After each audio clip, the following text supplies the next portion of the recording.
Okay, let's move on now to the head and neck. We'll begin with what's referred to as the posterior triangle of the neck.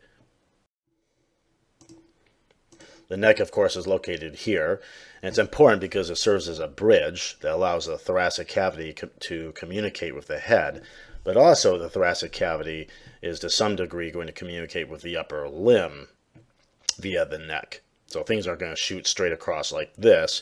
They're first going to pass through the neck before they pass into the upper limb. So for example, the subclavian artery will pass low in the neck right here through a region that we call the root of the neck down here. We'll spend a whole lecture on the root of the neck. Subclavian artery will pass briefly through the neck before it passes into the axilla that become the axillary artery. And so the thoracic cavity, the neck is an important communication not only between the thoracic cavity and the head, but also between the thoracic cavity and the upper limb. This opening right here at the top of the thoracic cavity right here, you can think of as the opening that separates the thoracic cavity from the neck. And this, of course, again, is the thoracic inlet or the superior thoracic aperture. It's bounded here by these yellow lines right here. The boundary that the border, if you will, of the thoracic inlet includes the superior border of the T1 vertebra, the first pair of ribs, and the top of the sternum, the top of the manubrium of the sternum more specifically, including this little notch right here that's not shown very well in this diagram, called the jugular notch or the suprasternal notch of the sternum. Now we're going to go into, as we talk about the neck, we're going to start talking about the fasciae of the neck.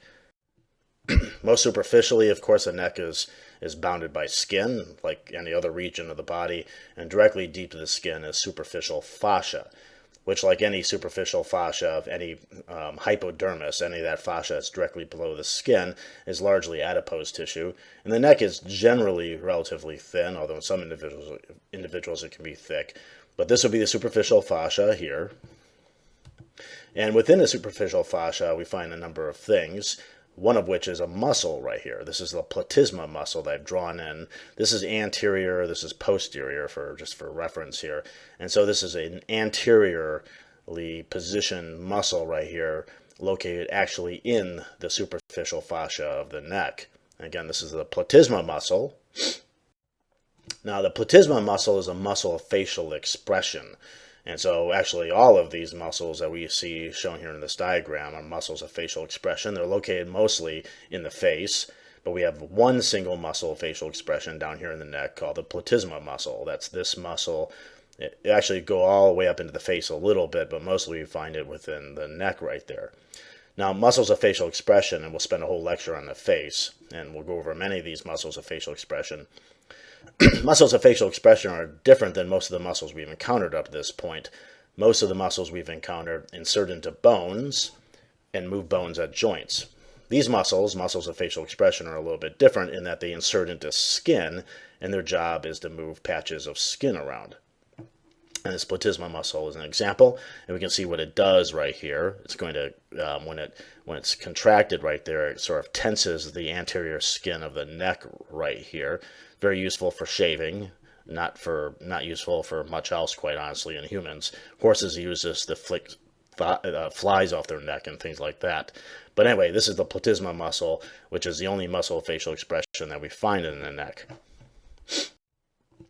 Here's just a few other views of the platysma muscle right here. There's another cartoon view of it. You can see it right there. So it's kind of a wide muscle, but very, very thin. And these muscles, all these muscles of facial expression, are characteristically very, very thin. They don't have to be that strong because, again, they're not moving bones. They are moving skin around. And you can see examples here of muscles of facial expression. These are actually very, very thick muscles of facial expression. These aren't very characteristic. You kind of get an idea. You can just see the edge of this muscle right here. This is a different muscle of facial expression. Kind of get an idea how thin these guys are. But there's a nice, very, very nice platysma muscle down here. That doesn't get any better than that. And again, its action is basically to do this, to tense the anterior skin of the neck in this way right here, which again, in humans, is useful maybe for scaring people if you're into that sort of thing. Otherwise, you would use it maybe to create a hard surface against which you can shave any hair that happens to be here and here and here. And otherwise, there's not a lot to say about the platysma muscle, but that's going to be the most superficial structure we find in the neck. Okay, so returning to our transverse section through the neck, the next thing we encounter right here is the external jugular vein right here. It's located right about here, usually underneath the platysma muscle. Remember, the platysma muscle is probably about as superficial as anything gets because it's actually inserting into skin. And then we have an external jugular vein there. And then just deep to that, we have the sternocleidomastoid muscle located here and here, anteriorly positioned within the neck. Now, when we look at these two structures here, let's look at the cartoon first. We can see this is sternocleidomastoid here. Sort of takes an oblique course from the mastoid process down here to the sternoclavicular junction down there. That's the sternocleidomastoid. And we can see here, this is the external jugular vein, which is going to pass superficial to the sternocleidomastoid and usually run across it, usually cross it vertically. Usually, external jugular vein is usually oriented directly vertically. And this person right here, you can see it right there. The sternocleidomastoid is roughly in this location here. Okay, more specifically, I'll show you the edges. You can just make out the anterior and posterior edge of the sternocleidomastoid right there. And we can see right there is the external jugular vein crossing it vertically, going right across the muscle. So you kind of see it right there. It's not all that impressive. And in fact, this vein could be absent. So we have instances where we have a very, very nice external jugular vein, huge.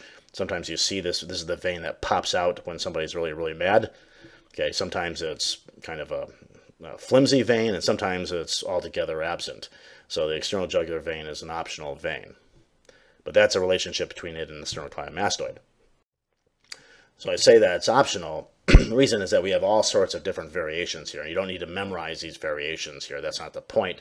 I'm just trying to show why it can be there or not there. And so all sorts of variations of how we're going to drain the face and various areas of the superficial head, which is really what the external jugular vein does. It's largely draining the face and the superficial head. And there are lots of different ways to do that. So sometimes you have a very, very nice external jugular vein, like this one, or this one, or this one, all running superficial sternocleidomastoid. But you have other instances where veins draining the superficial head and face are going to dive deep to the sternocleidomastoid to drain directly to a deeper vein called the internal jugular vein. And that's going to lie deep to the sternocleidomastoid. As a result, we may not have an external jugular vein running superficial to the sternocleidomastoid. So here's two cases, two drainage patterns here where it may be absent. So the moral of the story is external jugular vein is optional. You can have one on the right side and on the left side. You have one on the left side and on the right side. You can have two of them. You can have none of them. There are all sorts of different variations. All right, a little bit of osteology here. Back of the skull, of course, is called the occiput. This is the facial skeleton here, which will break down into its little details later. And here's the mastoid process of the temporal bone located right here. So this is all temporal bone here. This is the mastoid process, which we find directly behind the ear. This is the external auditory meatus right there, the bony ear hole, and it's located right behind it. Which brings us back to the sternocleidomastoid, origin and insertion. The origin of the muscle is the sternum and the clavicle. That's what sternocleido means. Sternocleido is a direct reference to its dual origin of the sternum here and the clavicle here. This is it right there. We say that it has two heads. There's a sternal head and a clavicular head. Okay, they don't really perform different actions to my knowledge. It's just a dual origin there. It's going to take its origin off the manubrium all the way along the clavicle about this far. And its insertion is going to be to the mastoid process, unless that's where the suffix comes from. So it's another muscle named for its origin and insertion. Sternocleido for origin, mastoid for insertion. Okay, the nerve supply to the sternocleidomastoid is the same as the trapezius muscle. And as you recall, the trapezius muscle has a dual nerve supply. It has a different nerve that supplies that has a motor function, and a different nerve that supplies its proprioceptive function. So the motor nerve to the trapezius and the sternocleidomastoid is the accessory nerve, or cranial nerve 11. The nerve that's proprioceptive to both the trapezius and the sternocleidomastoid are just sort of unnamed branches of anterior rami of C3 and C4 spinal nerves. So this is fairly uncommon. Most muscles in the body, certainly most muscles below the head, have the same nerve provides both motor and proprioceptive functions. This is an exception right here, sternocleidomastoid and trapezius. In terms of the actions of this muscle, its job basically is to turn the face towards the contralateral side. And this is sometimes confusing. People are very commonly confused about the sternocleidomastoid. So this is it right here. It's going to turn the face contralaterally. And so in this case, this is the left sternocleidomastoid in this person. And so when this muscle contracts, the face is going to turn towards the right. This person's face is going to be turned away from us when this muscle contracts. If the opposite sternocleidomastoid contracts, which we can't see, the face will be turned towards us. And so if the left contracts, the face will turn to the right. And when the right contracts, the face will turn towards the left. You can think of the occiput as turning towards the ipsilateral side. So whenever the sternocleidomastoid here is going to contract, the back of the head is going to be facing us. So anyway, so turns the face towards the contralateral side. That's its action. And if you're wondering how that works, a cool way of testing this, or kind of verifying this, if you will, what you can do is place your index finger on the mastoid process, index finger, and you take your thumb of the same hand and put it down here at the sternoclavicular junction. So take one hand, put the index finger here, thumb here, and try to pull those two fingers together. As you pull those fingers together, you'll note that your face kind of just almost reflexively turns in the opposite direction, turns away from your hand. That's a kind of a neat way of showing how the mechanics work. Clinical correlations relating to the sternocleidomastoid. There are two kinds of torticollis I want you to know, or wry neck. And so these are both abnormalities in the sternocleidomastoid. Congenital muscular torticollis is really a birth injury. It's either an injury that occurs either intrauterine or during delivery. And basically what happens is the muscle becomes damaged and there is fibrous scar tissue within it. And that has the net effect of basically shortening the muscle relative to the contralateral side. So one sternocleidomastoid, the affected one, will be shorter than the contralateral one, with the end result is the face will turn away from the injured sternocleidomastoid. So in this little boy right here, it's this one, the right sternocleidomastoid is the one that's affected, and so his face is turned towards the left. And so basically there's an asymmetry in head position as a result, is the net result. This is not particularly a painful condition necessarily. Maybe some pain, but it's not usually that severe. And again, it's usually just fibrous scar tissue within the muscle. Spasmodic torticollis is a different thing. For one thing, it's not congenital. This is something that occurs usually later in life, might say midlife, if you will. And so it's also referred to as cervical dystonia, and that's exactly what it is. It's basically a hypertonia in the sternocleidomastoid. In this case, in this woman, it's her left sternocleidomastoid. So basically the muscle is spastic. And as an end result, it's the same thing. And because the muscle is spastic, the face will turn away from the affected muscle. In this case, it's her left sternocleidomastoid, so her face is kind of tilted towards the right. And this is a painful condition. To my knowledge, it's still idiopathic. I've not followed the literature in a few years. I don't know if they've discovered why this happens. To my knowledge, they haven't yet. But essentially, it's basically a spastic response in the muscle, probably relating to some abnormality in the basal ganglia, I would guess. But anyway, that's spasmodic torticollis, and again, this is a painful condition. Okay, continuing on, there's the sternocleidomastoid right there, and here's the trapezius muscle, and you'll note they're invested by the same fascia. That fascia that they're invested by, co-invested by, is this burgundy or red fascia that's going all the way around the neck. It completely circumnavigates the entire neck deep to the skin and superficial fascia. And this is referred to as the investing fascia of the neck. It goes all the way around, and it splits to invest the two muscles that are supplied by cranial nerve 11. So both the sternocleidomastoid and the trapezius are technically within the investing fascia, whereas all the other structures are deep to the, not all the other structures, but all these structures right here are deep to the investing fascia. Skin, superficial fascia, platysma muscle, external jugular vein are all superficial to the investing fascia.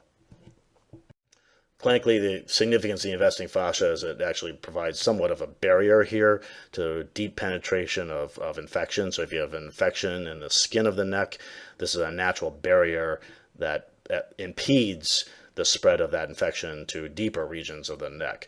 So infections in the neck will tend to move down with gravity, staying in the same superficial to deep plane, and won't have a tendency to go deeper. That's really the significance of it. It basically provides a little bit of a barrier protection for the neck. Okay. Other types of fascia we find in the neck are the carotid sheath right here. Okay.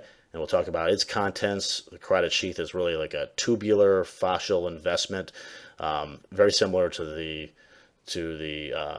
femoral sheath and the axillary sheath that we talked about earlier. And it's going to invest arteries and a vein and a nerve, okay, specifically the carotid arteries. Note the little c, little a, because there's no such thing as a carotid artery. We're going to see in a little bit there's a common carotid, an internal carotid, and an external carotid.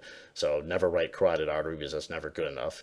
The internal jugular vein, which is the official name of one particular structure, and the vagus nerve, cranial nerve 10, are all going to be invested in the carotid sheath.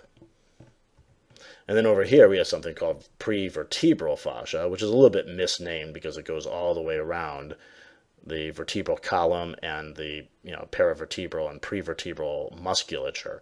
So it invests basically the musculature and the bones of the neck right there. We call it prevertebral fascia right there. This is really prevertebral. It technically means in front of the vertebrae, so it should only be this, but nevertheless, it's all of this.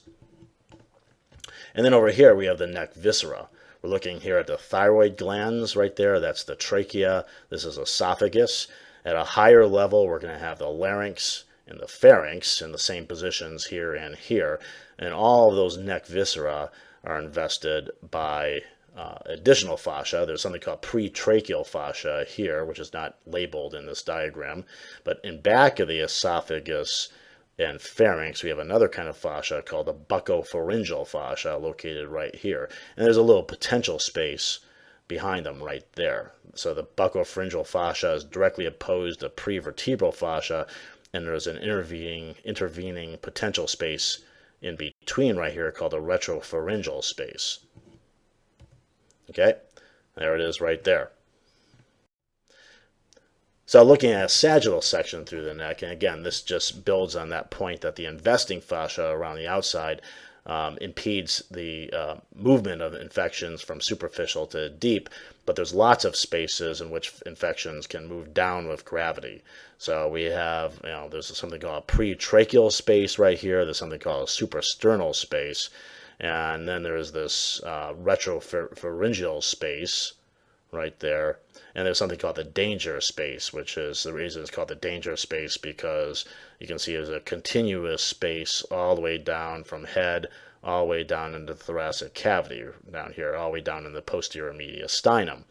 I don't really want you to know the names of these spaces or where they are, to be honest. Don't memorize these.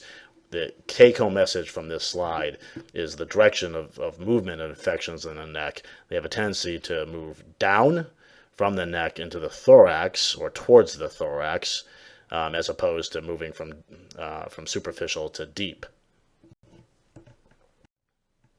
All right, now topic of this lecture is the posterior triangle of the neck. If there's a posterior triangle, there must be an anterior triangle, and that's this region right here. So in red, we have the anterior triangle of the neck, and as you can see, it's much more complicated than the posterior triangle, which appears to be empty. It's not empty, but there's not a lot going on in there. And so we're going to talk about the posterior triangle of the neck, then we'll talk about the anterior triangle of the neck, and then we'll talk about the root of the neck, which is down around the clavicle. That's how we're going to divide up the neck. And you can see the position of the sternocleidomastoid located right here. It looks like it's almost in between the two triangles, and indeed it is. And so here are the two triangles from a different perspective. They don't literally look like triangles in a transverse section. They're triangles when you look at them from a lateral perspective. And here they are right here. This is the anterior triangle here in red. And we can see the boundaries of them. And here's the posterior triangle here in blue or purple or whatever that color is. And you can see the sternocleidomastoid is right in between. And so we look at the boundaries of the triangles. The anterior triangle of the neck is bounded by the inferior border of the mandible right here, as well as the anterior midline of the neck right along here.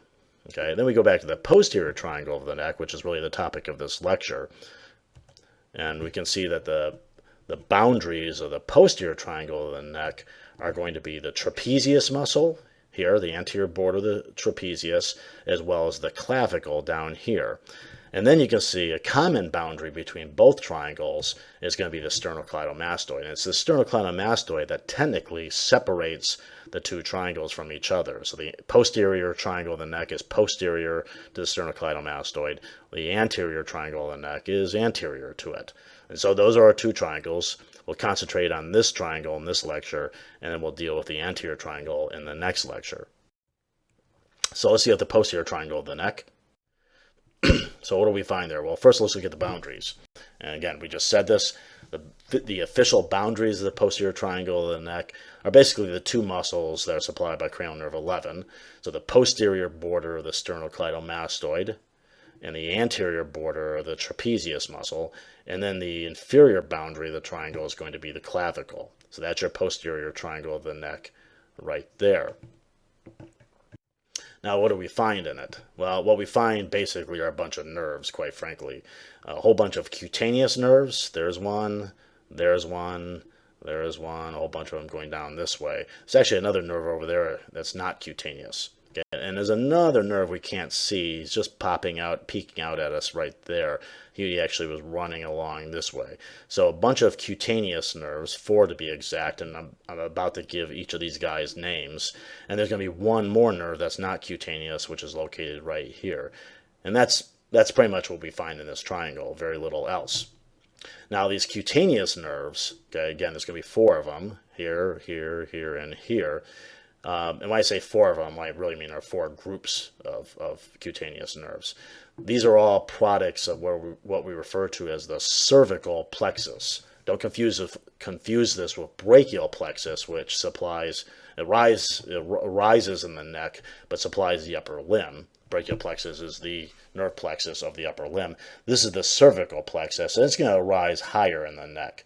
So where the brachial plexus is going to arise from anterior rami of C5 through T1 spinal nerves, the cervical plexus is going to arise from anterior rami of C1 through C5 spinal nerves. Okay, that's basically the cervical plexus. Basically, is just another name for the anterior rami of these spinal nerves. There's a little bit of overlap with the brachial plexus at C5. That's okay. Overlap is allowed. Okay?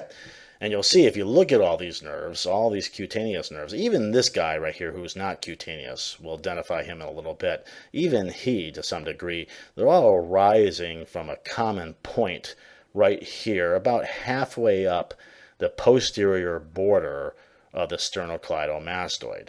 If you follow the border up about halfway up, that's where all these nerves are popping out. They had been deep to the sternocleidomastoid, and now they pop out, wrap around the posterior side, and all go in different directions. That point right here, where all those nerves are popping out, is called the Erb's point of the neck. Okay, the nerve point of the neck, or Erb's point is the other name. Just like Erb's palsy, though this has nothing to do with Erb's palsy, it's just named after the same person. Okay, so that's where it is. So that's where all these nerves are going to emerge, right about here, halfway up the posterior border of the sternocleidomastoid. Okay, so let's look at these guys. So I told you we have a whole bunch of cutaneous nerves that are all products of the cervical plexus, which by definition, anterior rami of C1 through C5 spinal nerves. Now we're going to start giving them names. The 4 cutaneous nerves, they're all rising at Erb's point, are these guys right here. There's something called a great auricular nerve that's going to come off and go up. There's something called the lesser occipital nerve, which is going this way. Then there are going to be supraclavicular nerves, which go down, and a transverse cervical nerve that goes anterior. So you see all of these guys are coming off the C1 through C5 anterior rami. I don't want you to sit here and try to memorize this wiring diagram, every little bit of that. That's not what I want you to do. I just want you to know they're coming from the C1 through C5 spinal nerve, the anterior rami more specifically, and I want you to know their names and where they go and that they're cutaneous. I will associate them with specific dermatomes, but you don't need to I'm not asking you to draw this branching diagram right here. Don't do that. It's not critically necessary. Okay, but we will go through each of these nerves one at a time. Okay, let's start with the supraclavicular nerves. So they arrive from the cervical plexus, and they're the only ones, and I say ones, plural, because there are a bunch of them, and they're all descending. Now, technically, I'm giving you a break because officially there are anterior supraclavicular nerves, middle supraclavicular nerves, and posterior supraclavicular nerves. I'm simplifying them, and let's just call them all supraclavicular nerves. That's good enough for me. So I'm allowing us to slack off a little bit here. But the supraclavicular nerves collectively are the only ones that are going to descend, okay, and they're going to go down towards the shoulder. And they're going to go, note this guy right here is really important. Look where he's going. He's going superficial to the trapezius muscle. This guy is going superficial to the sternocleidomastoid. And this guy looks like he's going deep, but the artist just didn't draw it going across the clavicle. That guy is also going superficial to the clavicle. This is very important. These nerves are cutaneous nerves. They are going to skin. They are not going to muscles. They do not go deep to the muscles, where motor nerves usually go. Motor nerves like to go deep. Like take this guy, for example. He's actually going deep to the trapezius. We'll come back to him in a few minutes. But these guys are all staying superficial. There's a reason for that. They're all going to skin, and that's all they do. These are cutaneous nerves, and their job is to supply the skin around the lower neck and shoulder. Okay, and they're all going to descend. I do want you to know what dermatomes are associated with. The supraclavicular nerves collectively are going to supply elements of the C3 and C4 dermatomes. So I do want you to know that. But that's what the supraclavicular nerves do. They pop out at Erb's point and descend to skin. Next one is this guy. This is the one that's going to cross the sternocleidomastoid horizontally. And it's all of these guys right here. It's this guy and this branch, this branch, this branch. Again, so transverse cervical nerves, I wrote it plural here because this illustration shows 3 of them.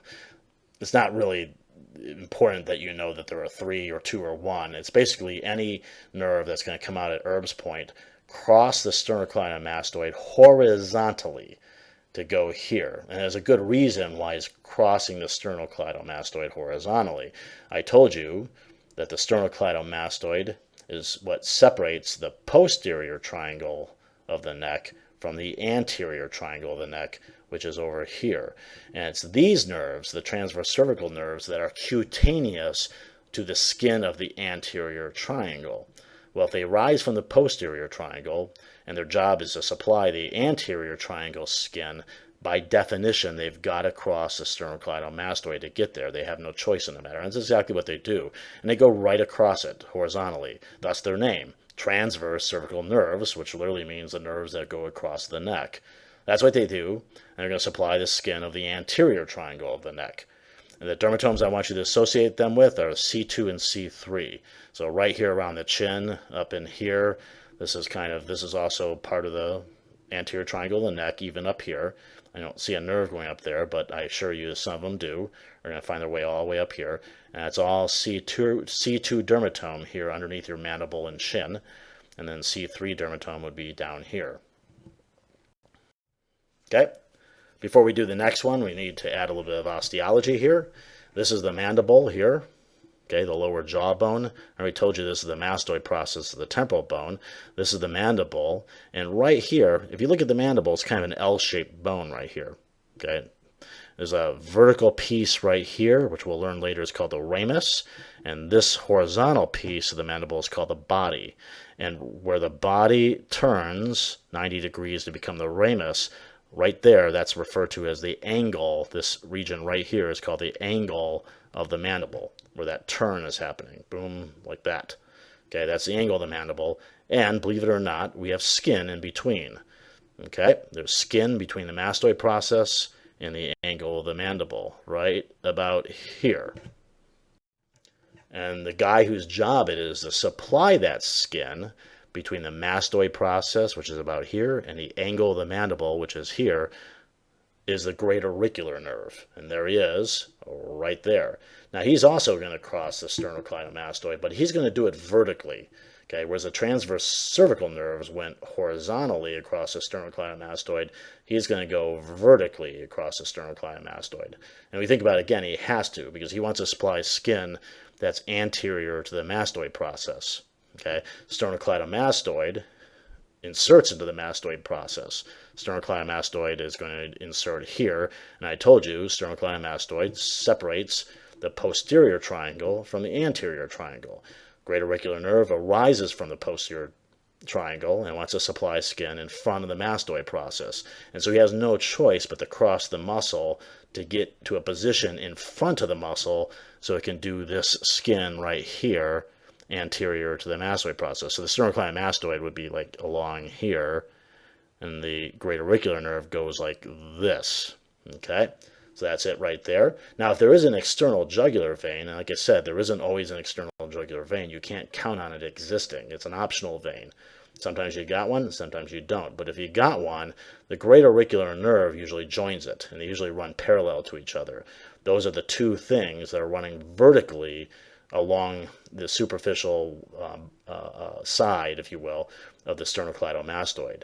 External jugular vein and a great auricular nerve both climb the muscle superficial to it, running parallel to each other. And the dermatome I want you to associate with the great auricular nerve is C2. And then finally we have the lesser occipital nerve. That's the fourth of those cutaneous nerves that arises from Erb's point in the posterior triangle of the neck. And we can see it, we can't see it actually. It's hiding behind the muscle. Okay, but we do see it, oh, right there, he's popping out. He's poking out right there, peeking out at us. So he's running from Erb's point this way, ultimately to a position behind the ear. So he, like the great auricular nerve, is ascending, but the difference is he does not cross the sternocleidomastoid. The great auricular nerve does cross it vertically. This guy, the lesser occipital nerve, stays behind the muscle. Usually follows the posterior border. Might cross the muscle a little bit. Sometimes you see it in a position right about here. Nobody's perfect. Okay, it doesn't really matter that much, but he's not going to cross it and get to the other side. He might cross onto the muscle, but he's not going to cross over it completely. And so you'll find the lesser occipital nerve sometimes running here. Sometimes he'll run under the muscle, but ultimately where he wants to go is behind the ear. Remember, the mastoid process is here, and so that's why he's staying behind the sternocleidomastoid, because he ultimately wants to go to skin at the mastoid process and above. So this skin right here, this part of the scalp behind the ear right here, that's his job to supply it. He supplies that skin, and that's C2 dermatome right there. So is this C2 dermatome, by the way. The nerve that supplies this part of the scalp right here is called the greater occipital nerve. We talked about him way back in the very first lecture of Anatomy 1. The very first anatomy lecture I did, I talked about the greater occipital nerve. He did all of this, and that was also C2 dermatome as well. Okay? So this is the lesser occipital nerve here doing the skin right behind the ear, and that's also C2 dermatome. Remember, so this is C2, this is C2 skin. Where's C1? Is that this? No. There is no C1 dermatome, remember? Don't forget, no C1 dermatome. This is all going to be supplied, we're going to find out later, by the trigeminal nerve, cranial nerve 5. This is C2 dermatome. We transition directly from trigeminal land. This is the border here, from trigeminal land right to C2 dermatome. There is no intervening C1 dermatome. It ain't a thing. There is a C1 spinal nerve, but there's no C1 dermatome. Anyway, that's the story of the lesser occipital nerve. There they are in real life. Okay, so just to get oriented here, those are teeth right there. That makes this anterior. You can see a little bit of ear right there. This is posterior. Okay, sternum, manubrium is down there. The clavicle is right there. And there's our sternocleidomastoid right along there, taking its origin partially off the sternum, partially off the clavicle, and then going up here and inserting onto the mastoid process behind the ear. Here we have the external jugular vein. Not a very good one, but it's there. Again, it doesn't have to be there at all. So I wouldn't call this a really, really juicy one, but at least it's there. You can see it right there. External jugular vein running vertically, superficial to sternocleidomastoid. And then we see our Erb's point right there, and a whole bunch of little cutaneous nerves popping out of it there, and a whole bunch of guys kind of, you see these little guys right there, and that guy right there. Okay, so what we have here, start down here, the guys who are going down, it's kind of bleached out right here, it's kind of hard to see, but there are nerves popping out here and going this way, probably that guy too, that guy, that guy. Note, really, really important, all these nerves are staying superficial to muscles. That's trapezius. That nerve is running superficial to the trap. And then we got this nerve here, superficial to the sternocleidomastoid. Again, they're superficial to the muscles for a reason. They're not going to muscles. They're going to skin, like this skin right here over the trapezius. That nerve is going right into it. These are cutaneous nerves. They're doing skin, not muscles. Okay, those are the supraclavicular nerves. Again, this is the clavicle, right along here. Okay, so supraclavicular. Okay, and then we got this guy right here.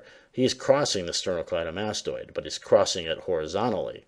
It's going from Erb's point straight across the muscle to the skin of the anterior triangle of the neck, which is all of this stuff right there.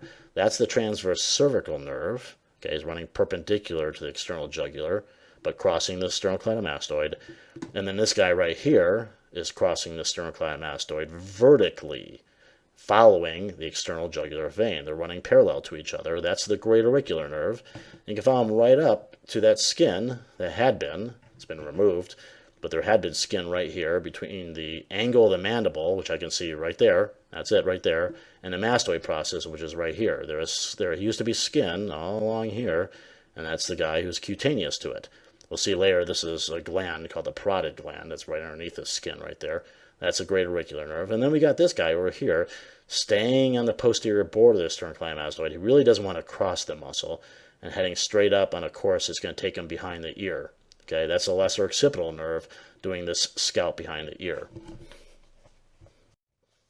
All right, let's deal with some cranial nerves here. And as obviously we're in the head and neck now, so we're going to start getting hot and heavy into the cranial nerves. And let's talk about this guy right here. There's accessory nerve, or cranial nerve 11. He's going to rise from the upper cervical spinal cord mostly, and maybe a little bit of medulla up here, the most caudal part of the medulla down here. And it usually comes off as multiple little roots that coalesce into one nerve. Okay, that's the accessory nerve. And what he's ultimately going to do is he's going to pass up through foramen magnum into what we call the posterior cranial fossa, more on the cranial fossae later. And it's going to turn right around and pass out through something called the jugular foramen. Okay, we'll deal with all that later. But for right now, jugular foramen is over here somewhere. He's going to pass out of the jugular foramen. Once he's out, he's going to go deep to the sternocleidomastoid, supplying it, because he's motor to it. And then within the posterior triangle of the neck, we can see him pop out right there. Again, right around where Erb's point is. Okay, purely coincidental. Erb's point is all about the cervical plexus. Accessory nerve is not a part of the cervical plexus. It's a cranial nerve. He's his own thing. But he kind of, honestly, you can trace him back to Erb's point as well. There he is. And what he's going to do is he's going to run the floor of the posterior triangle of the neck. He just got done supplying the sternocleidomastoid with motor fibers. It runs the floor of the posterior triangle of the neck. And then, as you can see, this is really important, goes deep to the trapezius muscle. Why? Because he's motor to it as well. So it makes sense. We've got this triangle that's between the sternocleidomastoid and trapezius. Officially, those are borders of the triangle. And it shouldn't be too surprising that we find the accessory nerve running through the triangle from one muscle to the other. And again, pay close attention here. We got nerves right here that end up being superficial to the trapezius muscle. Those are supraclavicular nerves. Okay, this guy goes deep to the trapezius. He's the accessory nerve, cranial nerve 11. It's all about whether they go superficial or deep to the muscle. You know, accessory nerve is descending as well, but it goes deep. That's the key. That's how you know it's accessory. Now, there's this concept of the danger area I'm just going to mention. Really, it's more of a surgical concept. It's probably not as not critically important for PTs, although you will deal with patients who have perhaps have had injuries to the danger area of the neck, and so in that respect it's important. But basically, there's this reference, neck surgeons like to call this lower part of the posterior triangle of the neck, the danger area. And the reason it's a danger area is because this is where you find most of the nerves. Lots of supraclavicular nerves. It's where you find your accessory nerve, kind of pops out here and goes down. And then other nerves are right here popping out of Urbis point. All you find in this upper part of the triangle right here is maybe the lesser occipital nerve, which just does that scalp skin behind the ear, which isn't terribly important. And so consequently, there's this reference to the lower part of the posterior triangle of the neck is the danger area of the neck. That's where you have a whole bunch of, where the nerve plexus is really, really dense here. It's also where you find the accessory nerve right there at the kind of the superior end of the danger area right there. Okay, yep, that's it. That's the danger area. All right, that's it for the posterior triangle of the neck. In the next lecture, we'll proceed on to the anterior triangle of the neck.